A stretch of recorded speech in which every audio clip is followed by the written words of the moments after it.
सूरह मान पढ़ाया, अरे पंडित को मेरे ख्वाजा ने कुरान पढ़ाया, मैं हूँ ख्वाजा का दीवाना। सलातु वस्सलामु अला रसूलिही सय्यिदिल इंसी वल जान व अला आलिही व अस्हाबिही ज़विल खैरि वल इहसान, अम्मा बअद। फ़अऊज़ु बिल्लाहि मिनश शैतानिर रजीम, बिस्मिल्लाहिर रहमानिर रहीम। फ़बिमा रहमतिन मिनल्लाहि लिन्त लहुम वलौ कुन्त फ़ज़्ज़न गलीज़ल क़ल्बि लन्फ़ज़्ज़ू मिन हौलिक।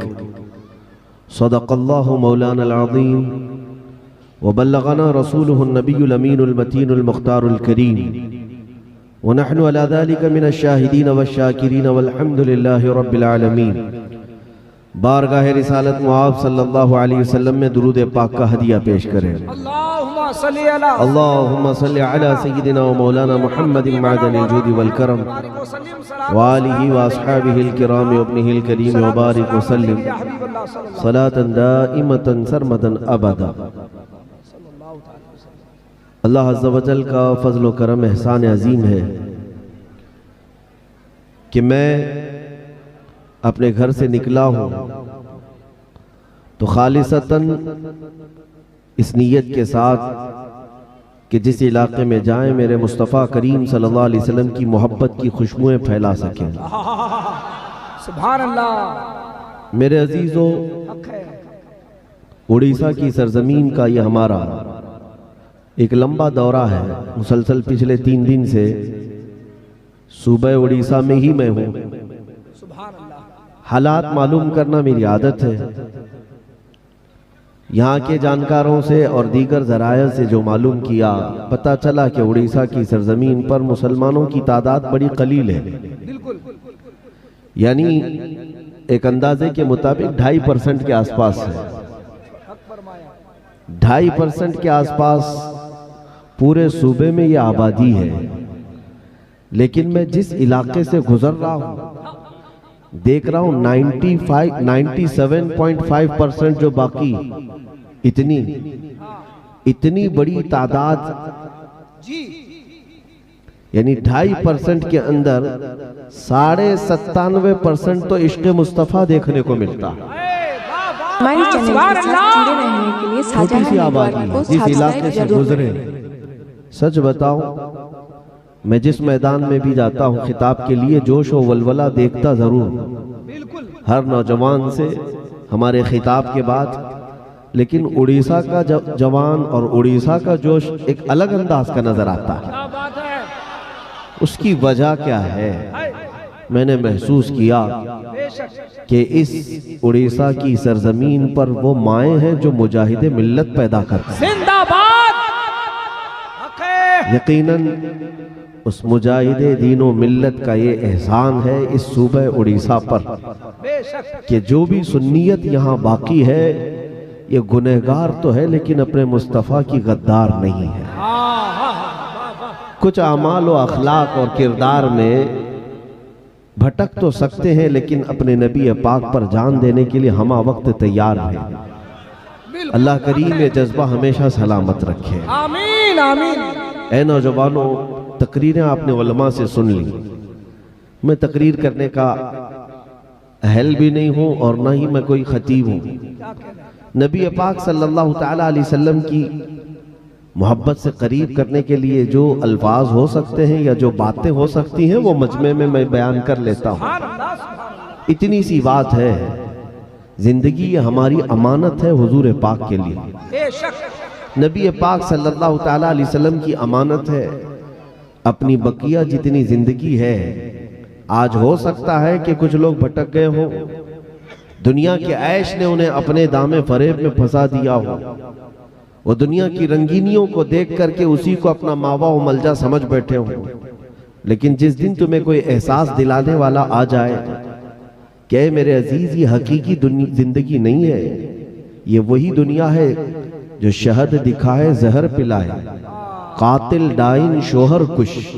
आला हज़रत ने फरमाया था कि ये दुनिया ऐसी है कि शहद दिखाती है और जहर पिलाती है। ये कातिल है, इससे जो मोहब्बत करता है उसी का कत्ल करती है। ये डायन है जो रोज शोहर बदलती है।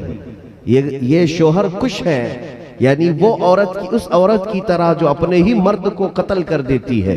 ये दुनिया की मिसाल यही है। आज तुम इसकी लगन में पड़ गए और इसकी मोहब्बत में फिदा हो गए, चंद ही दिनों के बाद तुम मर जाओगे, ये तुम्हें अपनी जमीन पर निगल जाएगी और तुम्हारी जगह कोई और इसका आशिक आ जाएगा, कोई और तुम्हारे पैसों पर राज कर रहा होगा।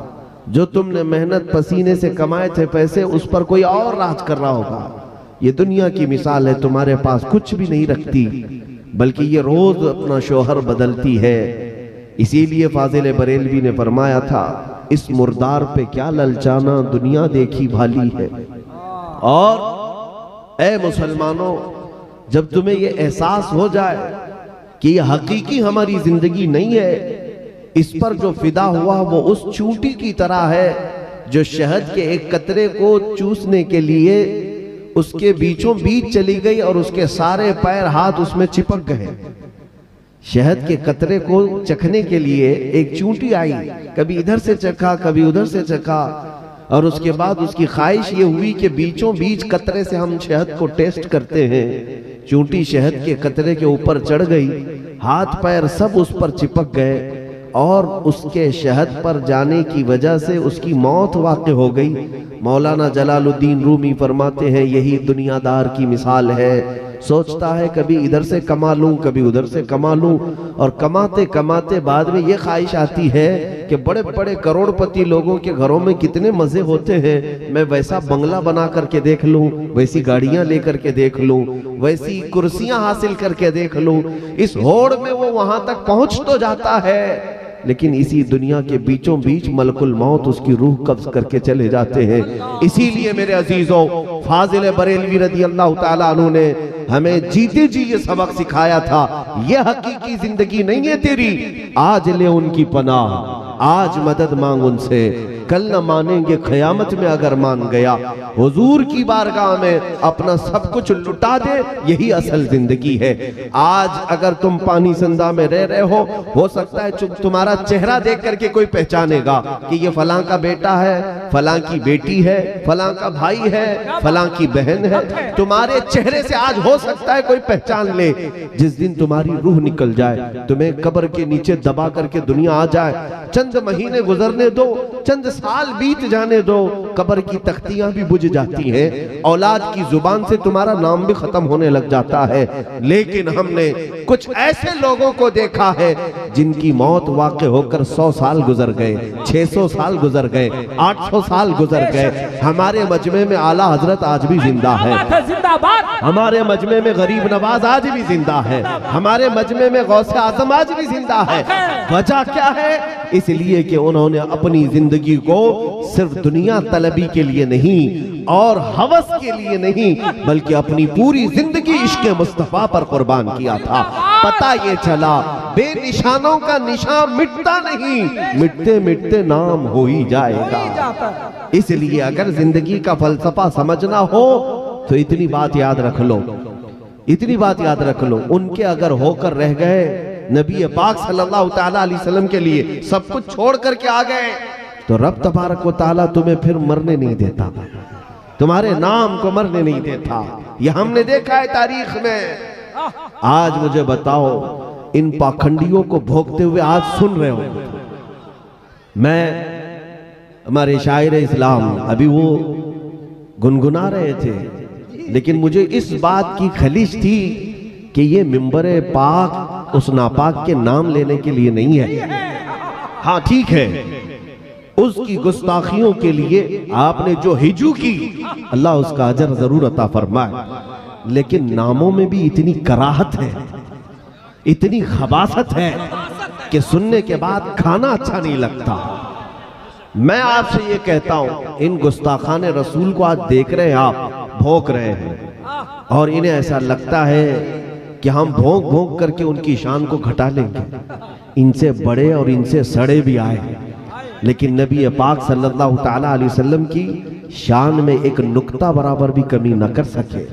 क्या कमी कर सके? जिसको खुद मौला ने कहा वरफ़अना लका ज़िक्रक, सुभान अल्लाह।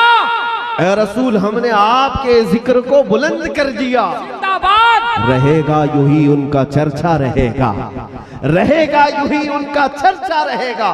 पड़े खाक हो जाएं जल जाने वाले, मिट गए मिटते हैं मिट जाएंगे आदा तेरे, न मिटा है न मिटेगा कभी चर्चा तेरा। या रसूल अल्लाह, तू घटाए से किसी के न घटा है न घटेगा, जब बढ़ाए तुझे अल्लाह ताला तेरा। सुनो मेरे अजीजों, मैं जो बात अर्ज करने जा रहा हूं वो ये है, एक बड़े नुक्ते की बात तवज्जो चाहता हूं। आज आप न्यूज देख रहे हैं, सोशल मीडिया पर है, इसलिए इनकी गुस्ताखियां भी तुम तक पहुंच जा रही हैं और पता चल रहा है फलां खबीस के बच्चे ने ये कहा, फलां नुत्फे नापलीद ने ये कहा।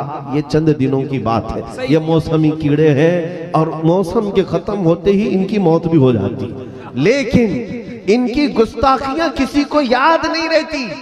ये मेरे मौला की शान देखो, ये रब तबारक व तआला की शान। ये पहले गुस्ताख नहीं आए हिंदुस्तान में, इससे पहले भी बहुत आए, हुजूर के जमाने में भी थे, बाद में भी थे। मैं आपसे पूछता हूं, यहाँ उलमा है, हो सकता है आपका मुताला ना हो, उलमा का मुताला है।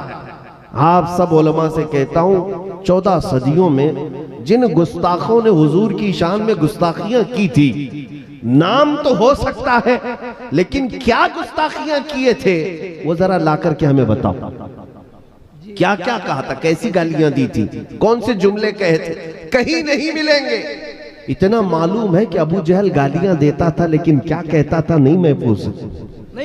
अबू लहब बुरा भला कहता था, लेकिन कौन से जुमले कहता था कहीं मिलती नहीं। उतबा शैबा कहते थे, इनके नाम तो है, गालियां क्या देते थे। ये मौला की शान देखे मेरे रब ताला की, वो गुस्ताखों की गुस्ताखियों को ऐसे फना करता है कि किसी के जहन में वो बात तक नहीं रहती। जी हजरत, बात तक नहीं रहती। लेकिन इसके बरअक्स 1400 साल पहले हसन बिन साबित जो कहते थे वो आज भी महफूज, जिंदाबाद, आज भी महफूज है। मेरे मुस्तफा की शान में जिसने कहा, वो अहसनु मिन कलम तरक़त आइनी व अजमलु मिन कलम तलिदिन निसाओ खुलिक़त मुबर्रअम मिन कुल्लि आइबिन कान्नका कद खुलिक़त कमा तशाओ। हुजूर को देखकर एक आशिक सादिक यूं कहता था, या रसूल अल्लाह, आपसे ज्यादा हसीन मेरी आंखों ने देखा ही नहीं, आपसे ज्यादा खूबसूरत किसी माँ ने जना ही नहीं।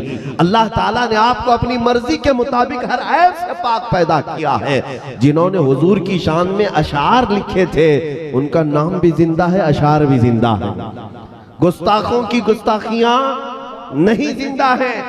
आज से 700 साल पहले इमाम शरफुद्दीन बूसीरी जो कहते थे, हुवल हबीबुल लदी तुरजा शफाअतुहु लिकुल्लि हौलिन मिनल अहवालि मुक्तहिमी या अकरमल खल्क़ि माली मन अलूज़ु बिही सिवाका इंद हुलूलिल हादिसिल अममी मौलाया सल्लि व सल्लिम दाइमन अबदा अला हबीबिका खैरिल खल्क़ि कुल्लिहिमी।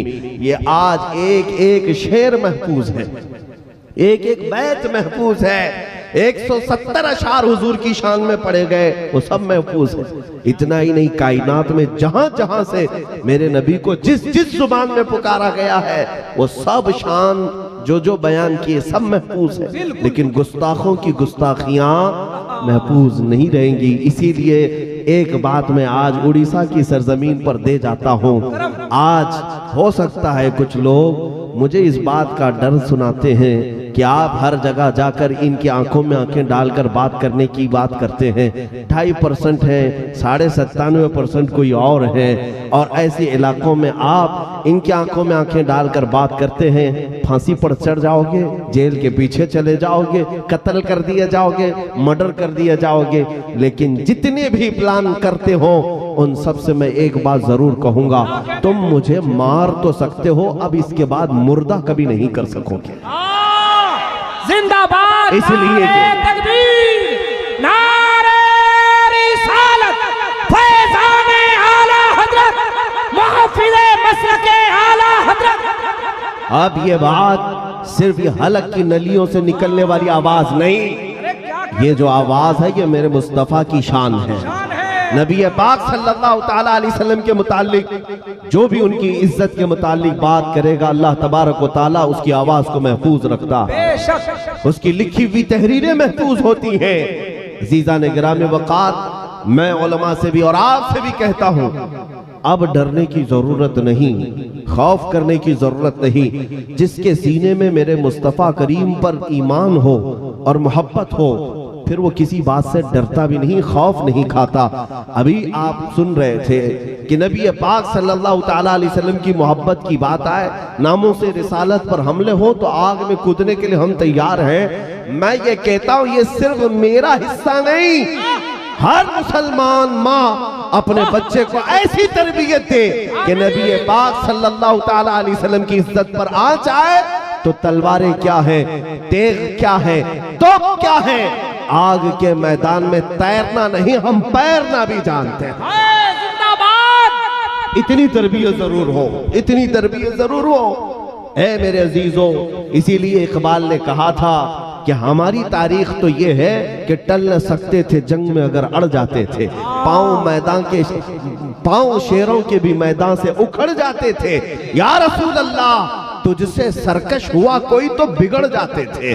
अरे तेग क्या चीज है, हम तोप से भी लड़ जाते थे। यह हमारे असलाफ की तारीख है। खौफ अपने दिल से निकालो, डर अपने सीने से निकालो, इसलिए कि तुम्हारा वास्ता और तुम्हारी निस्बत किसी चोर कौम से नहीं है, तुम किसी गुनहगार कौम से वाबस्ता नहीं हो।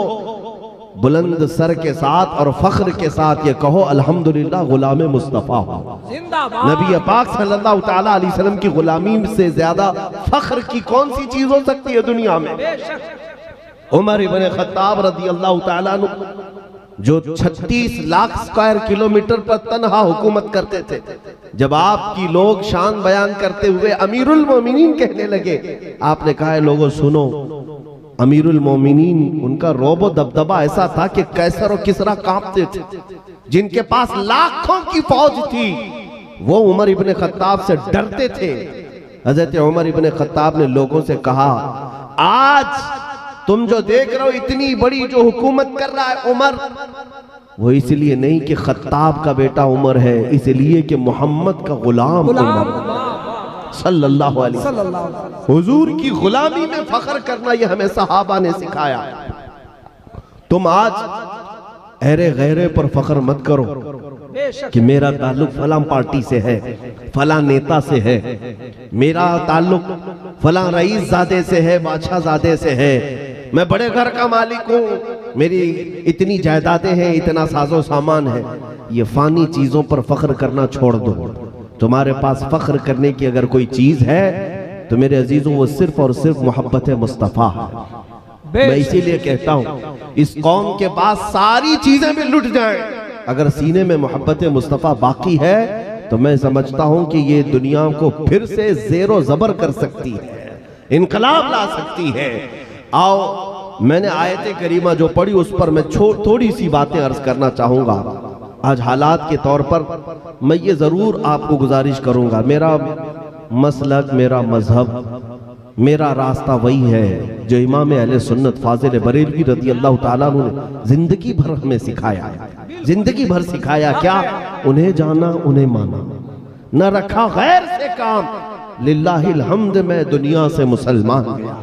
दुनिया में जब कभी कोई परेशानियां आए तो इधर उधर की पुकारने की बजाय, उधर कतार में लगने की बजाय, इधर कतार में लगने की बजाय, क्या ही अच्छा होता जिसके हम गुलाम हैं उसी को पुकार लेते हैं। आला हज़रत फाजिल बरेलवी रज़ी अल्लाह ताला अन्हु को देखें, जिंदगी में कभी हासिदीन और दुश्मनों से तकलीफ होती तो भी यूं कहते, एक तरफ आदाए दीन, एक तरफ है हासिदीन, बंदा है तन्हा शाह तुम पे करोड़ों दुरूद, लेकिन बावजूद उसके डरते किसी से नहीं थे।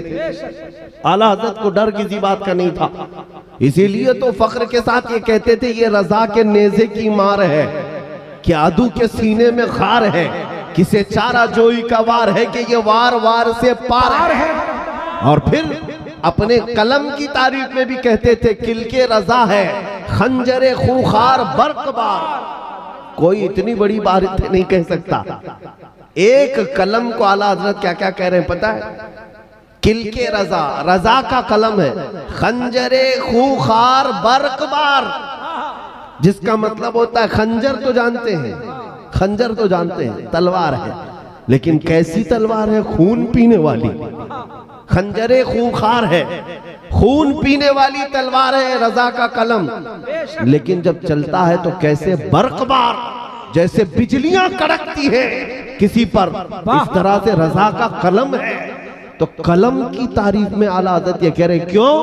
इसलिए कि ये कलम किसी के खौफ से नहीं चलता था, ये सिर्फ मेरे मुस्तफा की मोहब्बत में चलता था। बड़े बड़े लोग अगर छेड़खानी भी करते थे तो आला हजरत क्या कहते थे, किसी के बारे में आपके सीने में कभी खौफ नहीं आया। अंग्रेजों का दबदबा था वो जमाने में, उस जमाने में डिक्टेटरशिप, किसी को भी पकड़ करके ले जाया जाए और उसे बंदी बना दिया जाए, गुलाम बना दिया जाए बरसों तक। लेकिन फाजिल बरेलवी रदी अल्लाह ताला अन्हु उस जमाने में खौफ न करते हुए यूं कहते थे, या रसूल अल्लाह तुम हो हफीजो मुगीस, क्या है वो दुश्मन खबीस, तुम हो हफीजो मुगीस, क्या है वो दुश्मन खबीस, तुम हो तो फिर खौफ क्या, तुम पे करोड़ों दुरूद। हुजूर पाक सल्लल्लाहु ताला अलैहि वसल्लम की तरफ लौ लगाना हमें सिखाया है फाजिल बरेलवी। आओ मेरे अजीजों, आज की इस भरी दुनिया में हमारा अगर कोई सहारा है, हमारा अगर हकीकी गम गुसार है, हमारे दर्दों का दरमानदा कोई है, तो सिर्फ ताजदार मदीना की जात। तुम कब इस बात को समझोगे, कब इस बात का एहसास करोगे? उस रसूल के बारे में सुना है तुमने कि एक हिरन अगर अपने बच्चे की जुदाई में रोने लगे, मेरे मुस्तफा को उसका रोना भी देखा नहीं जाता।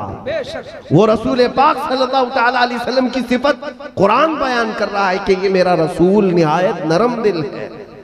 उस रसूल को अपनी उम्मत की इस कदर फिक्र है कि वो जानवरों पर रहम करने वाला रसूल क्या अपनी उम्मत की आहो बुका को नहीं सुनेगा? क्या अपनी उम्मत की फरियाद को नहीं पहुंचेगा? बात सिर्फ इतनी है कि उम्मत ने पुकारना छोड़ दिया। बात इतनी है कि उम्मत उस तरफ लौ लगाना छोड़ चुकी है। आज हालात ये हैं कि अपनी मुश्किलात का हल लोग सिर्फ तावीज गंडों में ही तलाश कर रहे हैं। अपनी मुश्किलात का हल, अपनी मुसीबतों का हल लोग सिर्फ पैसे और पानी में तलाश कर रहे हैं। तुम्हें पता नहीं, सिर्फ उस एक निगाह इनायत की देर है। अगर वो मुस्तफ़ा करीम तुम्हारी तरफ तवज्जो फरमा ले, कौन सी मुसीबत है, कौन सी मुसीबत है जो टल नहीं सकती? और मेरे मुर्शिद गिरामी हुजूर ताजुल शरिया रहमतुल्लाह ताला अलैह का एक यकीन मैंने देखा था। वो यकीन कैसा है सुनो। वो कहते थे, मुझे क्या फिक्र हो अख्तर, मेरे यावर हैं वो यावर। मुझे क्या फिक्र हो अख्तर, मेरे यावर है वो यावर। बलाओं को जो मेरी खुद गिरफ्तारे बला करते। आज बीमारियों में, मुसीबतों में, हालात के ऐसी कसम पुरसी में अगर हमारा कोई मावा है, मलजा है, तो मदीने के ताजदार की जात है, मकीने गुंबदे खजरा है। तो आओ मुसलमानों, मेरी तकरीर का मैसेज, पैगाम इतना है कि छोड़ो इधर उधर की बात। किसी की जय विजय क्यों पुकारें, क्या गरज हमको? किसी की जय विजय क्यों पुकारें, क्या गरज हमको? हमें काफी है सैयद अपना नारा, या रसूल अल्लाह। हुजूर पाक सल्लल्लाहु ताला अलैहि वसल्लम की बारगाह में शरफुद्दीन बोसीरी की हालत पता है आपको? इमाम शरफुद्दीन बोसीरी जिन्होंने कसीदा बुर्दा लिखा है, मौला या सल्ली व सल्लिम दाइमन अबदा, इनको फालिज हो गया था, लकवा, और ऐसा फालिज के ये अपने बिस्तर से उठ नहीं पाते थे। इलाज बहुत कराया, थक गए, इलाज से इफाका नहीं हुआ। हकीमों ने, तबीबों ने बहुत इलाज किया। बिस्तर पर जब सोए तो जिस्म भी गलने लग गया था। तवज्जो, एक रात दर्द के मारे, गमों की वजह से रोने लग गए, और रोते रोते मेरे मुस्तफा की बारगाह में अशार लिखने लग गए। नात के अशार यूं लिखा, अमिन तदक्कुरी जीरानिम बिदी सलमी मज़ज्त दमअन जरामिम मुक़लतिम बिदमी मौला यसल्ली वसल्लिम दाइमन अबदा। ये जो कसीदा है ये तकरीबन 170 अशार इमाम शरफुद्दीन बोसीरी फालिज के असर के बाद हुजूर की शान बयान करते रहे। रात को रोते रोते जब सो गए, अरे वो उठ नहीं सकते थे अपने बिस्तर से, फालिज हुआ था, लेकिन ख्वाब में मेरे आका तशरीफ लाए। नबी पाक सल्लल्लाहु ताला अलैहि वसल्लम आए और कहा, ए शरफुद्दीन, क्या तूने मुझे याद किया? शरफुद्दीन बोसीरी देखकर अपने मुस्तफा को रोने लग गए। नबी पाक सल्लल्लाहु अलैहि वसल्लम ने फरमाया, शरफुद्दीन, जो तूने कसीदा लिखा वो हमें भी तो सुनाओ। हालांकि शरफुद्दीन बूसीरी का एक शेर कंप्लीट नहीं था। मौला यसल्ली वसल्लिम दाइमन अबदा इतना ही लिखा था, दूसरा मिसरा उनको बैठ नहीं रहा था। तो हुजूर की बारगाह में जब सुनाने लगे अटक गए। मौला यसल्ली वसल्लिम दाइमन अबदा यहाँ कहकर हुजूर पाक ने फरमाया तेरा दूसरा मिसरा मेरी जानिब से, अला हबीबी का खैरिल खल्क़ि कुल्लिही में। जब शरफुद्दीन बूसीरी ने यह कसीदा सुनाया, नबी पाक सल्लल्लाहु तआला अलैहि वसल्लम ने उनके जिस्म पर हाथ फेरा और अपनी चादर उठाकर इनाम में अता फरमाया। ये वाक़या आज भी महफूज है किताबों में। इमाम शरफुद्दीन बूसीरी कहते हैं, सुबह जब मेरी आंख खुली तो मैंने देखा मेरे घर में खुशबुएं हैं, हर जगह से मुझे खुशबुएं आ रही हैं। मैं जब बिस्तर से उठने की कोशिश करता हूँ तो मेरा हाथ भी सलामत, पैर भी सलामत, कमर भी सलामत, जिस्म में न लकवा है न फालिज है। मैं सीधे खड़ा हो गया। फिर मुझे ख्वाब याद आने लगा कि मेरे मुस्तफा तशरीफ लाए थे और अपना हाथ मेरे जिस्म पर लगाया था। मौला ने मुझे शिफा अता की। लेकिन इतनी ही बात नहीं, शरफुद्दीन बूसीरी कहते हैं ख्वाब में रसूलुल्लाह ने मेरा कसीदा सुन करके जो चादर अता की थी, मैंने नजर दौड़ाई तो वो बिस्तर पर चादर भी मौजूद थी। नारे तकबीर, नारे रिसालत, शाने रिसालत, अज़मते मुस्तफा। ये बात इसलिए अर्ज कर रहा हूं कि मेरे अजीजों, जो मुनकिर हैं हुजूर की अता के, उनके लिए नहीं, तुम तो कायल हो। ये इमाम शरफुद्दीन बूसीरी हुजूर पाक की वफात के भी 700 साल बाद के बुजुर्ग हैं। 700 साल के बाद अगर कोई फालिज में, लकवे में, बीमारी में मेरे अपने आका को पुकारे तो वो रसूल मदीने से चलकर उनके ख्वाब में तशरीफ लाए, उनके हाथों को, उनके पैरों को अल्लाह के हुक्म से शिफा दे दे और फिर उन्हें इनाम भी दे दे। आज मैं यही कहता हूं, उम्मत को भी आज सुस्ती और काहिली का लकवा आ गया है, फालिज साहब, इसलिए कि लोग आज सुनते सब कुछ है, कर कुछ नहीं पाते। तो ये एक फालिज जैसी ही सूरत है, ये लकवे जैसी सूरत है, सुनता तो सब है लेकिन कर कुछ नहीं पाता। तो इस फालिज और इस लकवे से निकलने के लिए उम्मत का जम्मे गफीर मेरे मुस्तफा को पुकारे, नबी पाक सल्लल्लाहु अलैहि वसल्लम को पुकारे, यूं कहे ऐ खास है खासान रसूल वक्त दुआ है, उम्मत पे तेरे वक्त अजब आके पड़ा है। जो दीन निकला था बड़ी शान से अपने वतन से, आज वो परदेश में गरीबुल गुरबा है। रसूल पाक सल्लल्लाहु अलैहि वसल्लम की बारगाह में हमें अरीजा पेश करने की जरूरत है। ऐ मुसलमानों, मैं तुम्हें इतनी बात अर्ज करूं, नबी पाक सल्लल्लाहु ताला अलैहि वसल्लम ने कभी किसी को मायूस नहीं किया। जब कभी किसी मुसलमान ने पुकारा है मेरे आका को, मेरे आका वहीं तशरीफ लाए, मुसीबतें हल होती दिखी। आला हज़रत फाज़िल बरेलवी ने पूरी किताब लिखी है इस उन्वान पर, अल अम्न वल उला, अल अम्न वल उला लिनाइती अल मुस्तफा बिदाफ़िल बला। नबी पाक सल्लल्लाहु ताला अलैहि वसल्लम बलाओं को दूर करने वाले हैं। इस ज़िम्न में आला हज़रत ने कई हदीसें उसमें लिखी हैं, रिवायात जमा की हैं। आप पढ़ते क्यों नहीं? आज भी तुम्हारे गमों का मदावा अगर कोई है तो ये सियासी पार्टियां नहीं जो 5 साल में एक मर्तबा वोट की भीख में आकर तुम्हें 500,000 का नोट पकड़ा करके जाएं और तुम इनको अपना मसीहा समझने लग जाते हो। हकीकत में तुम्हारे दर्दों को कोई समझने वाला है तो मकीने गुंबदे खजरा है, वो आमिना का लाल है। एक बार उसी के हो जाओ और उसी को पुकारो, मौला करीम तुम्हें हर दर की गुलामी से भी आजाद करेगा, हर दर की तुम्हें मोहताजी से भी आजाद करेगा। तवज्जो चाहता हूं, हजरत अब्दुल्ला इब्ने मुबारक फरमाते हैं, अब्दुल्ला इब्ने मुबारक ताबईन में से, वो फरमाते हैं कि मैं मदीने तैयबा पहुंचा था, उस वक्त पहुंचा जब दोपहर का वक्त था, मेरे पास पैसे भी खत्म हो गए थे, खरीदने के लिए भी कोई चीज नहीं थी, मैं भूखा बहुत था और सोचा कि क्या करूं। मांगने जैसी सूरत नहीं थी कि मांगू लोगों से, मदीने में आकर अच्छा नहीं लगता। मस्जिद नबवी में आए, कहते हैं दोपहर ज़ोहर के बाद मैं मिंबर के पास, हुजूर के रसूल करीम सल्लल्लाहु अलैहि वसल्लम के रोजे के बगल में जो मिंबर है, मिंबर के पास सो गया, ये कहते हुए या रसूल अल्लाह, आपका मेहमान है, आप ही देख लें, आपका मेहमान है, आप ही देख लें, भूखा है। जब आंख लग गई, अब्दुल्ला इब्ने मुबारक फरमाते हैं दोपहर के वक्त सोया हूं, ख्वाब में मेरे आका सल्लल्लाहु ताला अलैहि वसल्लम एक हाथ में रोटी और एक हाथ में शहद लेकर आए। इब्ने मुबारक कहते हैं हुजूर अकरम सल्लल्लाहु ताला अलैहि वसल्लम ने रोटी और शहद दिया और कहा, इब्ने मुबारक तू मेरे शहर का मेहमान है, ये ले खा ले। हजरत इब्ने मुबारक कहते हैं उस रोटी को मैं शहद में लगाकर खाता रहा। असर का वक्त हो गया, अजान होने के करीब थी, किसी ने आकर मेरा पैर खींचकर उठा दिया कि असर का वक्त हो गया, मस्जिद में अभी सो रहा है। इब्ने मुबारक कहते हैं मैं उठ गया, जाग गया तो देखता हूं अभी आधी रोटी और शहद मेरे हाथ में मौजूद है। उन्होंने अगर ख्वाब में किसी को दिया है तो मेरे अजीजो रसूल ने हकीकत में अता किया है।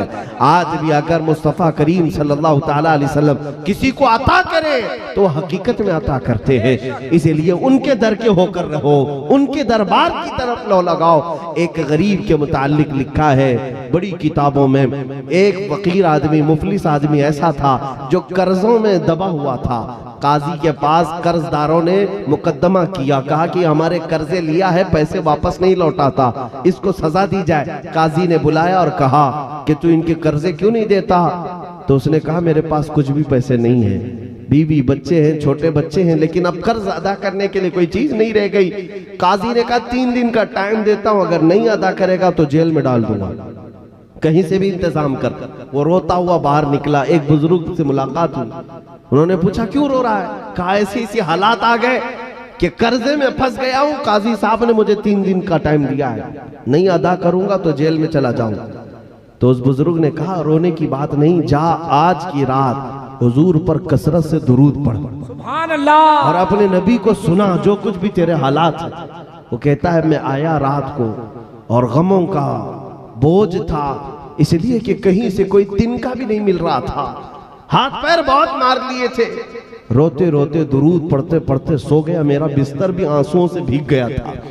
वो कहता है ख्वाब में जब मैंने सोया तो एक हसीन चेहरा आमिना के लाल का वो तशरीफ लाया। फिर कहा कि ऐ मुफलिस क्या तूने मुझे पुकारा है? उस गरीब ने कहा हाँ या रसूल अल्लाह, कर्जों में दबा हुआ बोझ तले आपकी मदद का मुंतजिर। हुजूर पाक ने क्या फरमाया, मैं जल्दी से सुना रहा हूं। कहा सुबह उठकर शहर में चले जाना, बादशाह का एक वजीर मेरा आशिक है, उसके पास जितने तुझे माल की जरूरत है मांग लेना, वो तुझे दे देगा। इस गरीब आदमी ने ख्वाब में ही सवाल किया है रसूल अल्लाह वो बड़ा आदमी है, वजीर है बादशाह का, मैं अगर उससे कहूं कि अल्लाह के नबी ने भेजा है, वो सबूत मांगे तो मैं क्या सबूत दूंगा? हुजूर ने फरमाया अच्छा अगर वो तुझसे सबूत मांगे तो इतना कह देना कि ऐ बादशाह के वजीर, रोजाना तू हुजूर पर छुप करके किसी को बताए बगैर 1000 बार दुरूद पढ़ता है, 1000 बार रोजाना रात को दुरूद पढ़ता है, और कल की रात तूने दुरूद पढ़ना भूल लिया, कल की रात तू भूल गया, इतनी बात उसको बता देना। ये राज की बात थी, मेरे मुस्तफा ने ख्वाब में गरीब को बताया। वो गरीब इंसान जब सुबह उठा शहर में गया और वजीर के पास गया और कहा मुझे अल्लाह के नबी ने भेजा है, मुझे दौलत की जरूरत है। उस वजीर ने कहा इसको क्या जरा जुर्रत तो देखो, माल मांगना है तो माल मांग लो, ये क्यों कहते हो कि रसूल ने भेजा है? उसने कहा हाँ अल्लाह के नबी ने भेजा, और ये बताकर भेजा कि रोजाना तुम छुप करके हर एक से 1000 बार हुजूर पर दुरूद भेजते हो, और कल की रात तुम्हें नींद लग गई, हुजूर पर दुरूद पढ़ना भूल गए। इतना सुनते ही वो अपनी कुर्सी से उछल कर नीचे आ गया। कहा ये बात तो मेरी बीवी बच्चों को भी नहीं मालूम, मेरे बीवी बच्चों को भी नहीं मालूम, अगर इस बंदे को ये बात मालूम है तो यकीनन मेरे मुस्तफा ने भेजा होगा। और उसके बाद वो रक्स करने लग गया। इस बात पर कहा कि ऐ आने वाले तू फकीर नहीं है, तू गरीब नहीं है, तू मुफलिस नहीं है, हकीकत में मुझे बशारत लेकर के आया है। अब तक जो मैं पढ़ता था मेरे मुस्तफा तक पहुंच भी रहा था, मेरे मुस्तफा सुन रहे थे, अपने खजाने खोल दिए और कहा आज मेरी खुशी का दिन है, जिसे तुझे जितना चाहे ले जा सकता है, मेरा दुरूद हुजूर तक पहुंचा है, यही मेरी मेराज है। उस बंदे को उसने खजाने खोल कर रख दिए, लेकिन उस गरीब आदमी को जितने माल की जरूरत थी उतना ही लिया। अब तवज्जो चाहता हूं, इस वाकये में बिल्कुल एक अजीब सी बात आती है। वो आया काजी के पास, काजी साहब से कहा वो जितने कर्जदार हैं सबको बुला लीजिए, पैसा ले आया हूं अदा कर दूंगा। कर्जदार अदालत में पहुंचे, लेकिन इस गरीब को काजी कहता तू बैठ जा, तू बैठ जा, तेरा कर्जा मैं अपनी जेब से अदा करूंगा।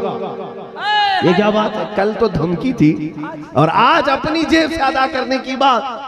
तो उसने पूछा कि काजी साहब ये काम तो कल भी कर सकते थे, कल मुझे जेल में डालने की धमकी दे रहे थे और आज अपने जेब से मेरा कर्ज अदा करने की बात कर रहे हैं।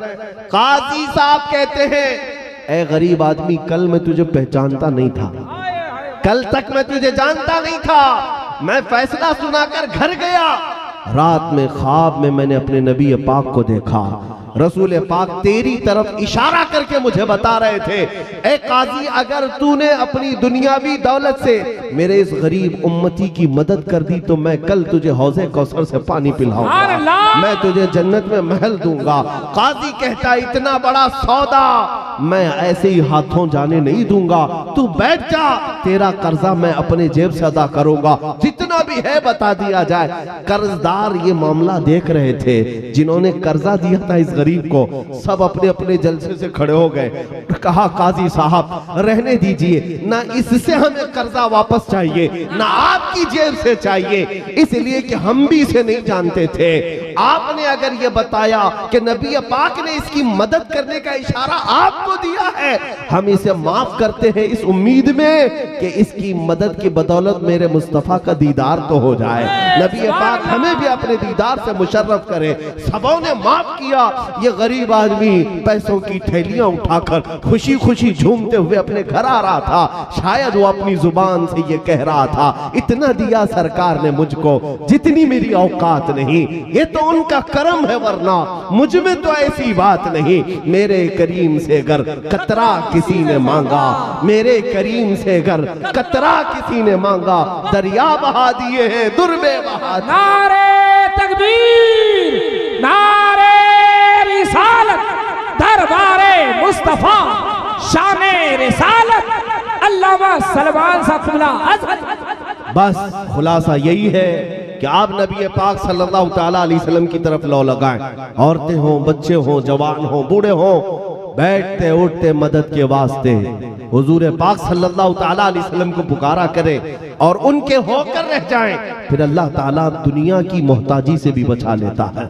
नबी पाक सल्लल्लाहु ताला अलैहि वसल्लम का जो गुलाम होता है, मौला उसके लिए समंदरों को फाड़ कर रास्ता बना देता है, उसके लिए तूफानों का रुख मोड़ देता है, उसके लिए पहाड़ों को हैबत से राई बना देता है। नबी पाक सल्लल्लाहु ताला अलैहि वसल्लम के गुलाम वो चांद पर भी कमन डालने में कभी हिचक झिझक महसूस नहीं करते।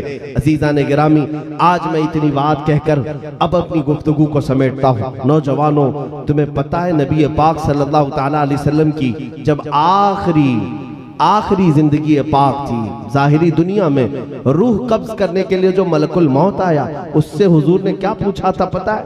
मलकुल मौत जब रूह कब्ज करने के लिए आए तो ये नज़ा के वक्त हुजूर ने पूछा कि ए इज़राइल, ये जो नज़ा का दर्द है, क्या ये मेरी उम्मत को भी दिया जाएगा? ये नज़ा का वक्त, ऐसे वक्त बंदा अपने भाई को नहीं पहचानता, माँ बाप को नहीं पहचानता, मगर वो रसूल है, वो अपनी उम्मत की फिक्र कर रहे हैं, वो अपनी उम्मत के दर्द का एहसास कर रहे हैं। कब्र में भी जब हुजूर को रखा गया था, नबी पाक सल्लल्लाहु ताला अलैहि वसल्लम के लब हिल रहे थे। सहाबा कहते हमने लबों को हिलते देखा तो सुना, क्या कह रहे थे? रब्बि ग़फ़िरली उम्मती फ़इन्नहुम ला यअलमून, ऐ अल्लाह मेरी उम्मत की बख्शिश फरमा दे, इसलिए कि वो नहीं पहचानती। कौन है जो हमारे दर्द का एहसास रखता है? कौन है जो हमारी फिक्र करता है? वो नबी पाक की जात है। इसलिए ऐ उम्मत के गयूर जवानों, तुम्हारे ऊपर ये जिम्मेदारी है कि अब नबी पाक सल्लल्लाहु ताला अलैहि वसल्लम के लिए इस दुनिया को ठुकरा दो, छोड़ दो, इस अय्याश दुनिया से बाज आओ और हुजूर की गुलामी में आ जाओ। नबी पाक सल्लल्लाहु ताला अलैहि वसल्लम के सच्चे अखलाक को अपना लो। ये गाने बाजे तमाशे, इनसे दूर हो जाओ, ये अय्याशियों से और दुनिया के नंगेपन से निकल आओ। दुनिया तुम्हें दरिंदा और हैवान बनाने की कोशिश कर रही है, तुम्हें बेसतर और बेआबरू बनाने की कोशिश कर दी है। तुम आओ हुजूर पाक की जात की तरफ। अल्लाह करीम तुम्हें कहने सुनने से ज्यादा अमल की तौफीक अता फरमाए। पानी संदा के इन तमाम मुसलमानों के लिए मैं दुआ गो हूं, मौला बची जो जिंदगी है इनको गुलामी मुस्तफ़ा में सांसें अता फरमा दे और इनके घरों में मौला इश्क़ मुस्तफ़ा की बहारें अता फरमा दे। जब तक यहाँ हर मुसलमान जिंदा है, इनकी सुबह क़यामत तक आने वाली नस्लों को क़यामत तक मौला आशिकाने मुस्तफ़ा में पैदा फरमा। बदअकीदा, गुमराह और गुस्ताख होने से इनकी नस्लों की हिफाजत फरमा। मौला करीम इस पूरे पानी संदा के मोमिनीन मोमिनात को बुरी बलाओं से महफूज फरमा। व सल्लल्लाहु तआला अला खैरि खल्क़िही मुहम्मद व आलिही व अस्हाबिही अजमईन। एक ज़रूरी ये बात मेरे अजीज़ों, आज के हालात बड़े जहरीले हैं, आप देख रहे हैं। इन हालात में नौजवानों की जिम्मेदारी है कि सिर्फ जोश में नहीं, होश से काम लें। सिर्फ जोश नहीं, होश के साथ, मुकम्मल होश के साथ। इसलिए कि मुस्तफ़ा करीम सल्लल्लाहु तआला अलैहि वसल्लम के गुलाम अक्ल हवास के साथ काम करते हैं। लिहाजा आपके लिए सबसे बेहतरीन जवाब आज के ज़माने में यही है कि अगर कोई मेरे मुस्तफ़ा करीम की शान घटाने की कोशिश करे तो उनके अखलाक अपना कर तुम शान बढ़ाने की बात करो कि हम हर गली कूचे में अब मुस्तफ़ा करीम के अखलाक आम करेंगे। आज देखें, अगर किसी को बुर्के से चिढ़ है और हिजाब से चिढ़ है तो ये कपड़े से चिढ़ नहीं है इनको, ये तुम्हारे सीनों में जो इश्क़ मुस्तफ़ा है इससे चिढ़ है। इसीलिए आज हर बच्ची को, हमारी हर बहन को ये चाहिए कि इनकी आंखों में गड़ता है तो गड़ने दे। अब हर बच्ची हिजाब में रहेगी इंशाअल्लाह। हर बच्ची हमारी हिजाब में और पर्दे में रहेगी। क्यों? हमने हिजाब और पर्दा ये सिर्फ और सिर्फ कपड़ा समझ करके नहीं पहना, ये मेरे मुस्तफ़ा का फरमान समझ करके, हुजूर पाक का हुक्म है। और माओ और बहनों से भी मैं कहता हूं कि कोई अगर तुम्हें गुमराह करने की बात करे कि बुर्के से क्या होता है, हिजाब से क्या होता है, ये वैसे ही लोग हैं जो आज के आवारा हैं। आपको पता है हमारे दीन इस्लाम में सबसे मुकद्दस जगह जो है वो खाने काबा है। खाने काबा को भी काला गिलाफ उड़ाकर रखा गया है ना, काला गिलाफ उड़ाकर रखा गया। क्यों? इसलिए कि ये जो गिलाफ है उसकी अजमत को बताता है। अजमत काबा के लिए उड़ाया जाता है, बाकी कोई काम थोड़ी ना। इसीलिए हम अपनी बहनों, माँ और बेटियों को चादर उड़ाते हैं कि उनकी अजमत बताई जाए। हमारी औरतें हैवान नहीं है, हवस परस्त नहीं है। जैसे दुनिया इन्हें नंगा ला करके अपनी मशीनें बनाती है कि इन्हें देख करके कुत्ते अपनी राल टपकाते रहे और शहवत में इनके साथ खिलवाड़ करें और फिर ये कहें कि औरतों की इज्जत की बात करो। औरतों की इज्जत की बात ये क्या खाक करेंगे जो अपनी औरतों को नंगा करके सबके सामने लाए और फिर कहें कि औरतों की इज्जत की बात करो।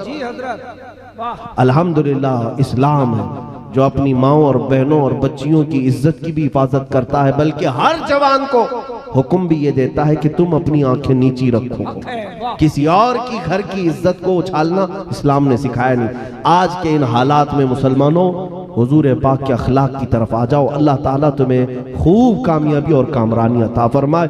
व आखिरु दावाना अनिल हम्दुलिल्लाहि रब्बिल आलमीन।